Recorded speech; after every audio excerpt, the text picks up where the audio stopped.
Ada golongan yang sudah memiliki semuanya, simpanan persaraan yang kukuh, harta yang banyak dan tiada hutang. Jadi apakah langkah seterusnya setelah Tuan Puan berjaya membina kekayaan untuk diri sendiri dan keluarga? Jadilah seorang hartawan yang dermawan. Perkongsian dari seorang penyimpan emas, beliau membeli emas bukan untuk diri sendiri tetapi untuk golongan asnaf.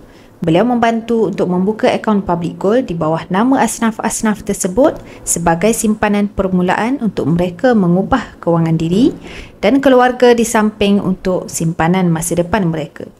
Jadi sebenarnya dalam kita membina kekayaan, akan tiba masanya kekayaan yang kita ada bukan lagi untuk diri sendiri. Abdul Rahman bin Auf, salah seorang dari 10 sahabat yang dijanjikan syurga, merupakan seorang yang sangat kaya dan dermawan.